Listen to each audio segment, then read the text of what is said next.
Alors, d'ailleurs c'est la dernière, c'est celle de l'épave. Alors, bon, celle-ci est du coup dans le bon sens. Voilà. Alors, celle de l'épave, l'énigme de l'épave qui nous aura tant fait chier dans le précédent épisode. Après, j'ai l'impression que je vais pas pouvoir toutes vous les montrer parce que je me rappelle que d'ailleurs la dernière qui n'est pas présente sur le tableau, je peux vous dire tout de suite, la dernière vidéo, elle dure 1 heure. Elle dure 1 heure et je ne sais pas si je vais pouvoir vous montrer une vidéo qui a une durée d'1 heure quand même. Celle-ci, je pense d'ailleurs qu'elle dure pas loin d'une demi-heure. Alors, préparez-vous.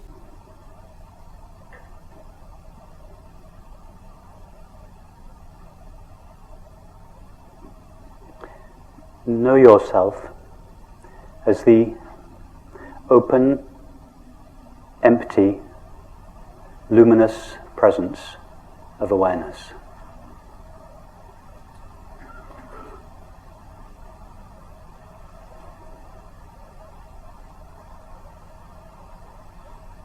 Open because you say yes unconditionally and indiscriminately to all appearances of the mind, body and world. Like empty space, you have no mechanism inherent within you that can resist any appearance. We don't have to make this the case, it is already the case.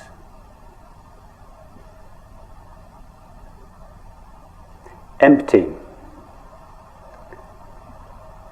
because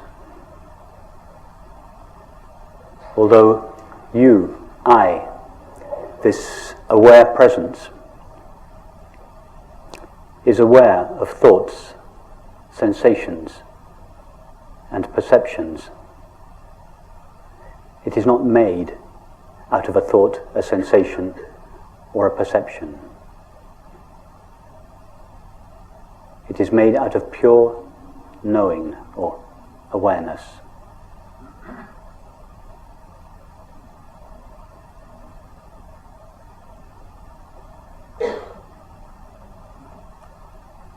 And luminous, because just like the sun, relatively speaking, that renders all objects seeable,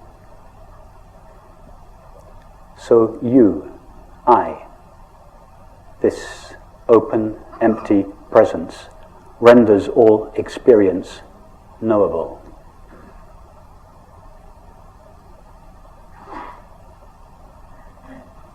In fact, we don't really see objects, relatively speaking, illumined by the sun. We just see reflections or modulations of the sun's light, appearing as a multiplicity and diversity of color. In the same way, we don't really know the objects of the mind, body, and the world. We just know our knowing of them. All we know, all that is known, is the knowing of experience.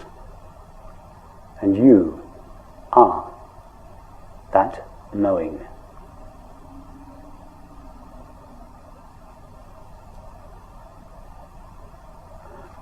All that is ever known is a modulation of our own knowing presence, modulating itself in the form of thinking, sensing, and perceiving, and seeming to become a mind, a body, and a world. But we never actually know a mind, a body, and a world as they are normally conceived. We just know our knowing of them. And this knowing, the substance of our experience, the only substance of our experience, is ourself, In other words, we know ourself alone. Awareness knows nothing other than itself. Be knowingly this open, empty, luminous presence of awareness. We don't need to do anything special to make this happen. Above all, we don't have to manipulate the mind in any way whatsoever to be this presence of awareness.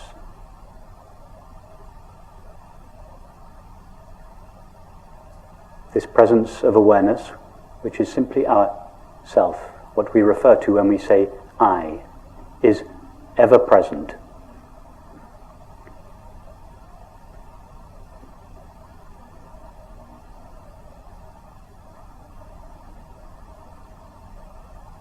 Just check this in your own experience. Nothing that I am saying this evening, there is nothing that cannot be checked in your own direct experience right now. I bring no special knowledge to this meeting. I don't have a store of knowledge which I am disseminating. I'm just, within the limits of language, trying to describe the current experience. Ask yourself, do I know anything other than now?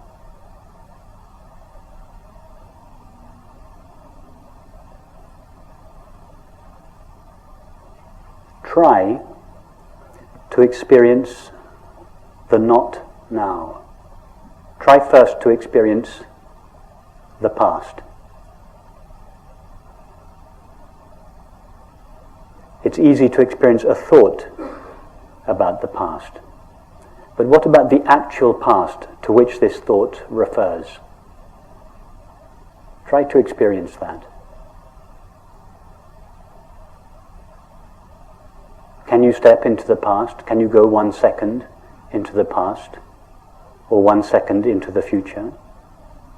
Thought can go there. But what about you?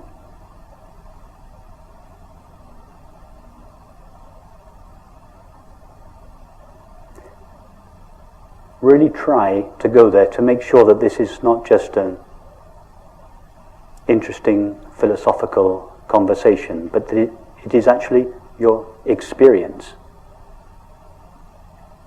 That the past and the future are never experienced.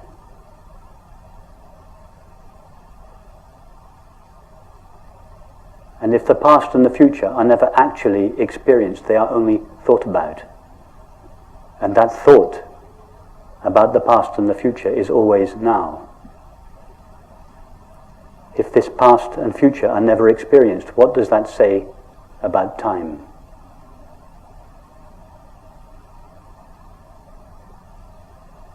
Time is a movement between a non-existent past towards a non-existent future.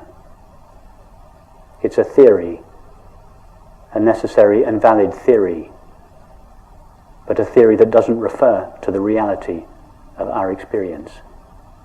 Nobody has ever or could ever experience time. When I say nobody, I mean yourself, awareness, the only one that knows or is aware.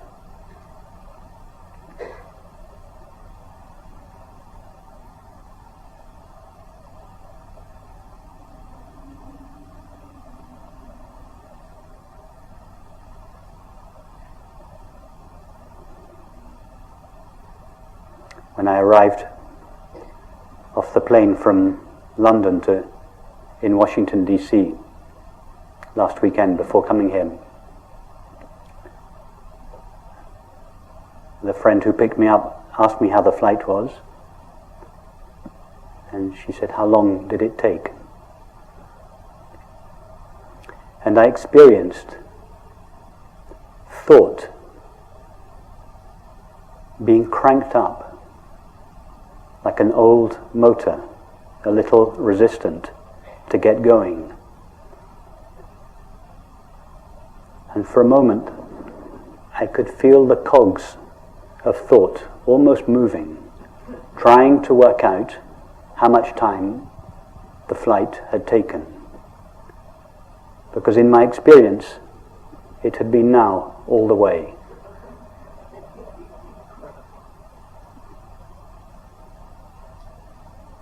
I had never left London. London had left me.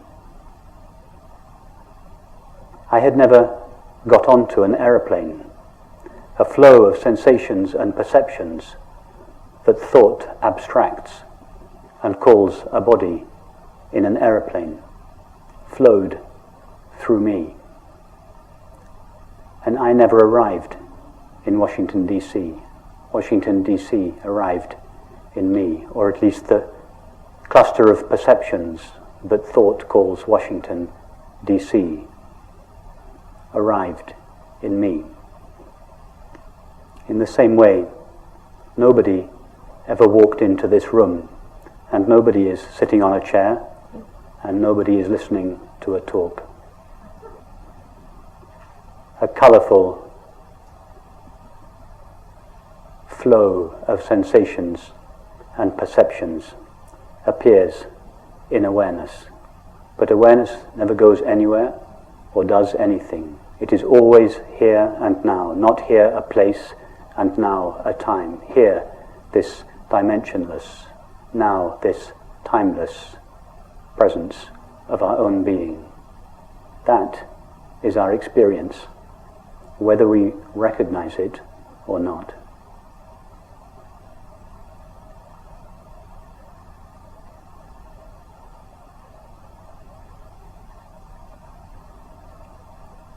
Now the mind may feel a little rebellious when it hears this.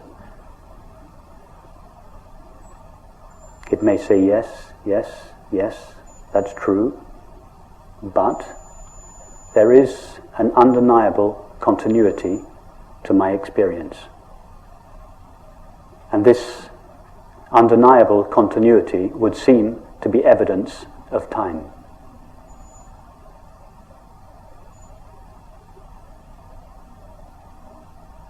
Where does this felt sense of continuity come from?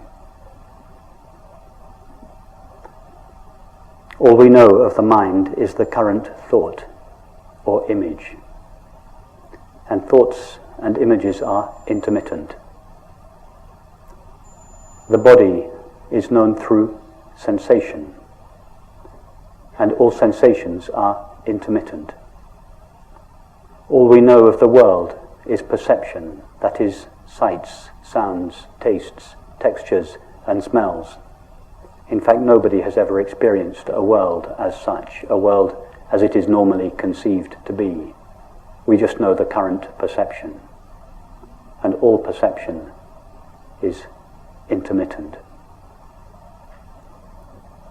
So if the so-called mind, body, and world are intermittent, from where does this felt sense of continuity come from?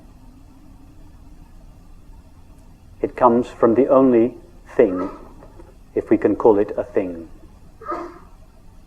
that is truly continuous, or in fact not continuous, but ever present now in our experience, and that is our own being, the presence of awareness. The presence of awareness is the only thing that is known to be ever present.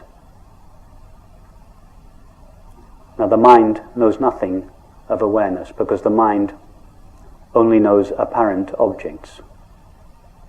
So when the mind looks at experience to find what it is that accounts for continuity, it cannot see awareness. And so it manufactures a substance called time to account for the continuity of experience. In other words, continuity in time is what eternity looks like when viewed through the narrow slit of the mind.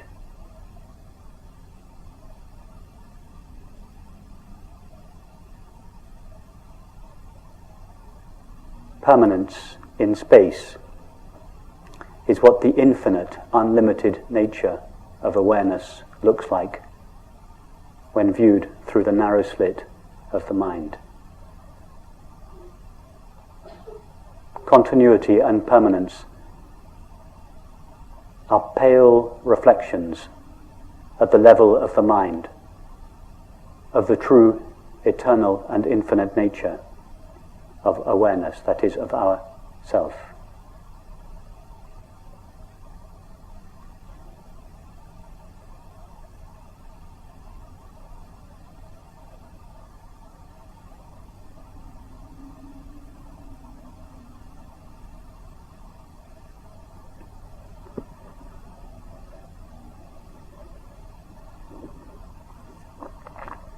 What else can we say about ourselves from our actual experience? Which means right now, what can we know for certain about ourselves? Not what thought may tell us about ourselves, but what we actually know in this moment, derived only from our experience of ourself. Ask yourself, can I, this open, empty, knowing presence, can I be agitated? Thought can be agitated. Sensations, or the body, can be agitated. The world can be agitated. But what about you, the one that knows the apparent mind, body and world? Can you, this open, empty presence, be agitated?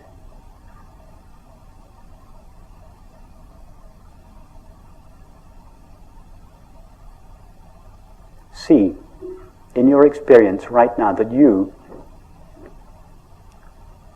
are, and this of course is just an image, are like an open, empty space, such as the space of this room. Nothing that appears within this room can agitate it. We are all sitting peacefully now, but if we were to stand up and start dancing or fighting, would the space of this room become agitated? You are like that. You, I, the presence of awareness, are undisturbable, imperturbable. We don't need to become imperturbable, and this undisturbability of ourself is not dependent upon the condition of the mind. Right now, you, awareness, are utterly imperturbable, and for this reason, another name for ourself is peace. Peace is not a quality that ourself has, it is what ourself is. Not peace of mind. Minds are more or less agitated. This peace that passeth understanding, that is not of the mind. It doesn't have to be sought, it is not hiding in the background of experience. This very awareness that is seeing, hearing, knowing, is pure peace itself, shining in all experience, however apparently agitated that experience may be.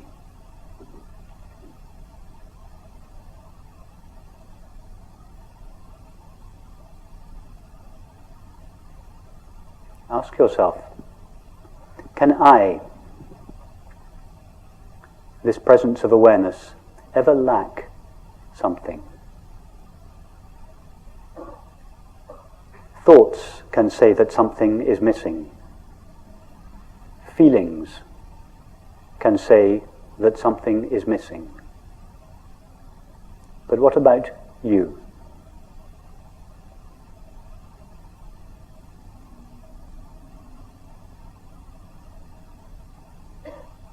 Without referring to thought or feeling, is there the slightest motive in you to avoid the now and replace it with the not now?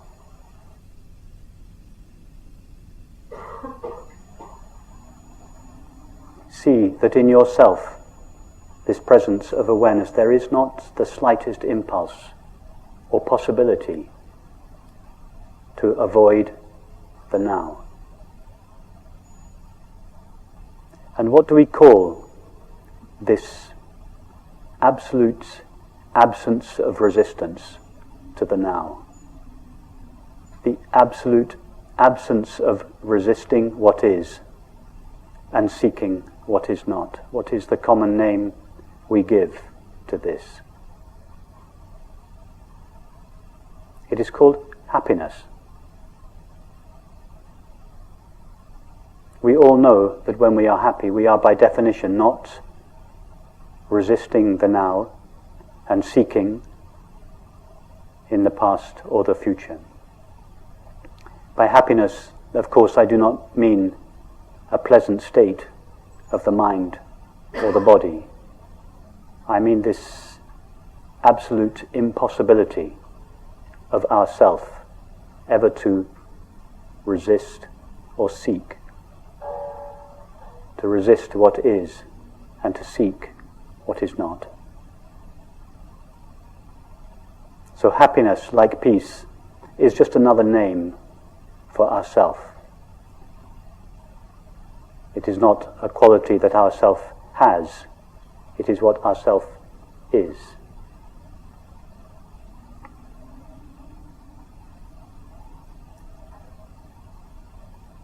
What else can we say for certain based on this current experience about ourselves?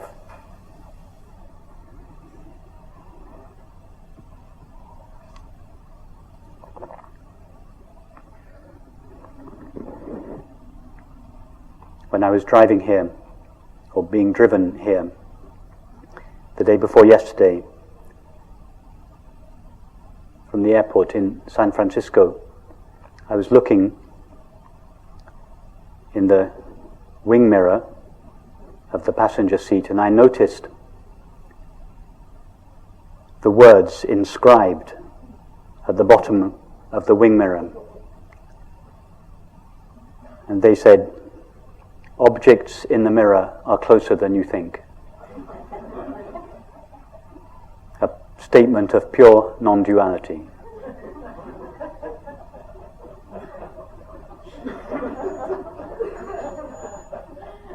Objects that appear in the mirror of consciousness are closer than we think.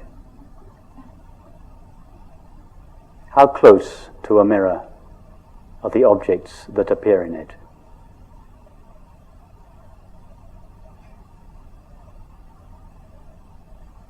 Are there in fact two things? One, the objects that appear in the mirror, and two, the mirror? Or is it all just mirror?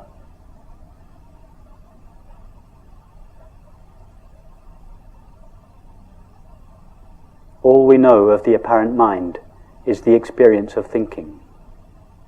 And thinking is just a modulation of yourself, a modulation of knowing or awareness. All we know of the apparent body is the experience of sensing. And sensing is a modulation of yourself, awareness. All we know of the apparent world is the experience of seeing, hearing, touching, tasting, and smelling. These are all modulations of knowing, modulations of ourself. In other words, we never truly know a mind or a body or a world. These labels are just abstractions that thought superimposes on the intimacy of our experience. From the point of view of experience, which is the only real point of view, experience is much closer, much more intimate. So close as to not admit the possibility of two things. One, myself, awareness, and two, the object that I know. Even that is an abstraction. It may be a useful stepping stone, a halfway understanding to conceive of thoughts, sensations and perceptions arising in awareness. But nothing arises in awareness. The only substance of all experience, the only substance of thinking, sensing and perceiving is already awareness.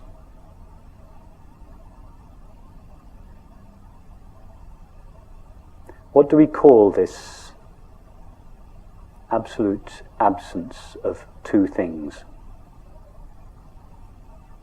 A subject that knows and an object that is known.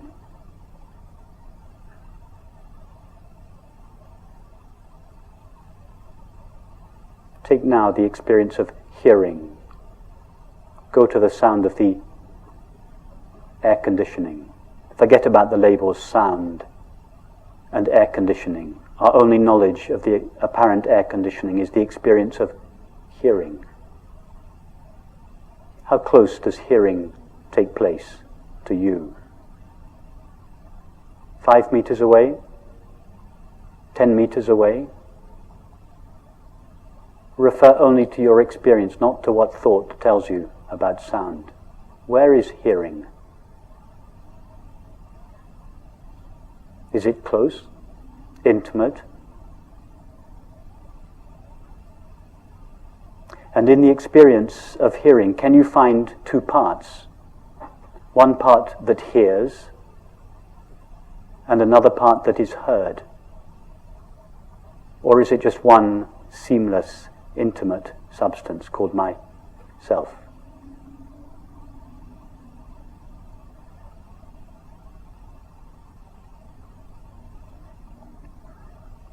And what about this room? Thought says, I, the inside self in here, sees the room, the outside world, out there. But what does experience say? All we know of the apparent room is the experience of seeing. Remove seeing, and the room vanishes. In other words, we don't know a room. We just know the experience of seeing.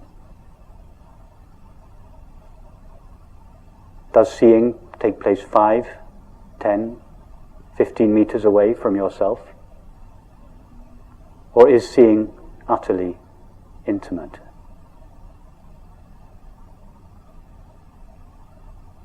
And can you find two parts to the experience of seeing? One part that sees and another part that is seen? Or is it just one seamless, intimate substance?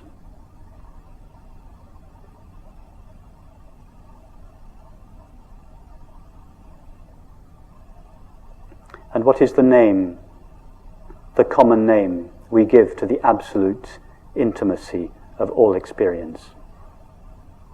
It is called love.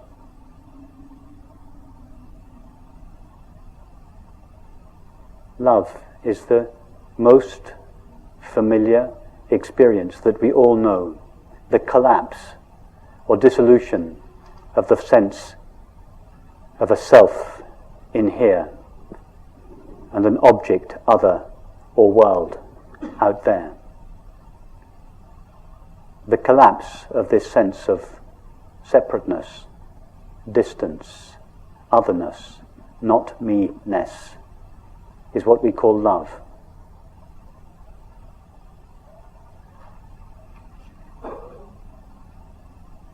Love is just another name for non-duality. If we call it non-duality, there's just a few thousand of us in the world that are interested in it. But if we call it love, or peace, or happiness, then all 7 billion of us are interested in it.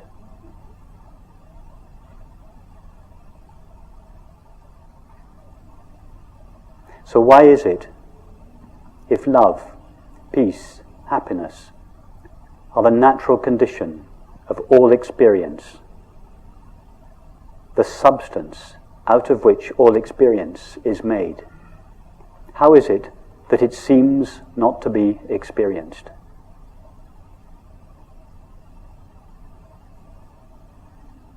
It is because of a single thought that rises in awareness, made only of awareness, which imagines that awareness shares the limits of the thoughts, feelings, and sensations that appear within it. It is like imagining that a mirror shares the limits of the objects that appear in it. With that thought alone, the ever-present, unlimited awareness, which is what we are, seems to acquire or take on the apparent limits of the body and the mind, just as the screen seems to take on the limits of an image when a film begins. As a result of this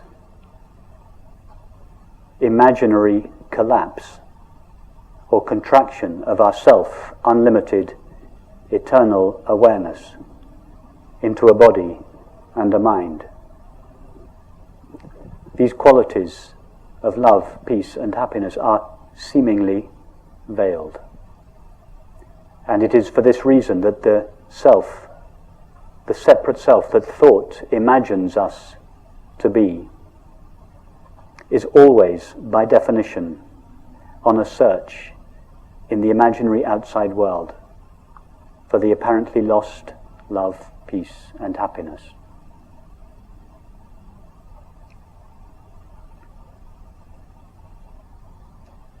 However, this imaginary inside self cannot, by definition, find the love that it seeks, because its very presence, its apparent presence, is the veiling of that love. All the separate self seeks is love. In fact, the separate self is not an entity that searches, it is the activity of resisting the now and seeking the not now. All this seeking ever wants is love. But love is the dissolution of this seeking, the dissolution of this imaginary self. In other words, the separate self that seeks love is like a moth that seeks a flame. The flame is all the moth wants, but it is the only thing it cannot have. Because as the moth touches the flame, it dies. That is its way of knowing the flame.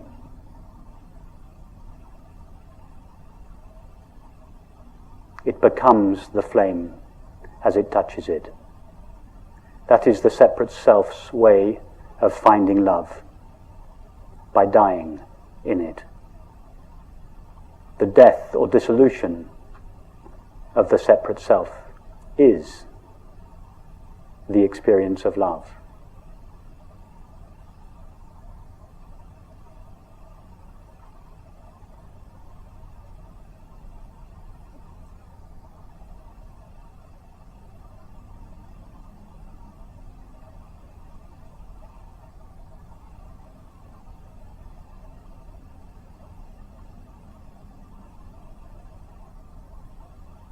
So simply be knowingly this open, empty, luminous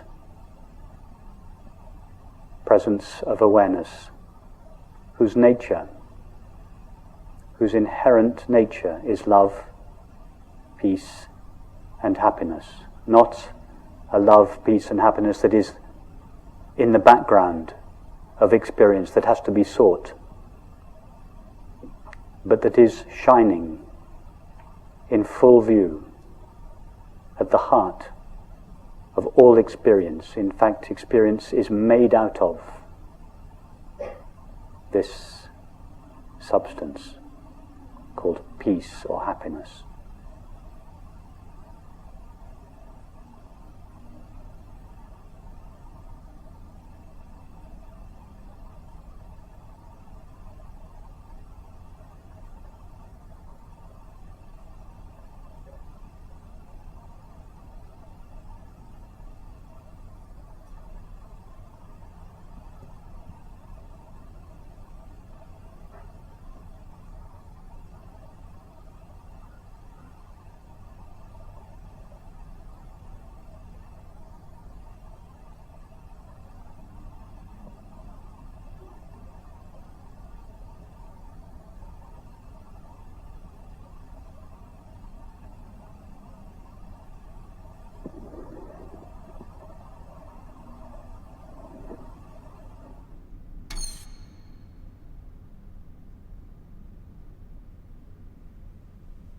Je crois que c'est fini.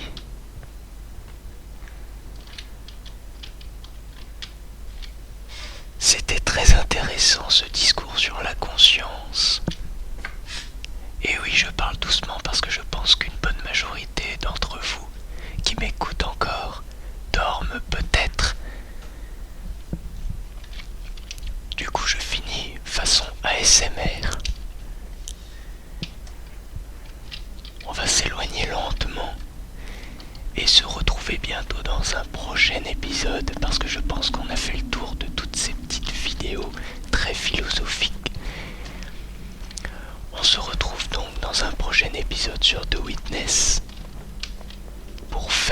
pour se lancer dans une nouvelle quête. Maintenant que l'on a terminé la quête des vidéos de la salle de cinoche sous le moulin, on va pouvoir reprendre une quête hyper importante pour finir The Witness. La vraie fin de The Witness nous attend bientôt. Donc, ne manquez pas le prochain épisode ou les prochains épisodes parce que ça risque de durer longtemps. Et je vous rassure, nous nous retrouverons le mois prochain pour de nouvelles énigmes hardcore pour finir ce jeu. J'espère que ces petits moments calmes de visionnage de vidéos et de films vous auront plu et ne vous auront pas trop endormi. Tout ça, c'est de la réflexion. J'ai envie de vous dire, ces petites vidéos-là, c'est la base de la réflexion, même si moi, personnellement, je sais qu'au départ, j'ai eu du mal quand même, parce que c'est du haut niveau. Mais voilà, il y a plus basique que ça pour commencer le travail de réflexion et de philosophie. Mais si vous voulez vous appuyer là-dessus, vous le pouvez. The Witness, vous le voyez, le jeu de Witness n'est pas un simple jeu vidéo, c'est aussi un support de réflexion. Il peut vous aider à bien réfléchir. Évidemment, tout est abstrait, mais c'est ça, c'est la signature de Witness. On se retrouve donc dans un prochain épisode pour continuer les énigmes et pour enfin finir le jeu. A bientôt pour une prochaine vidéo. A plus tout le monde.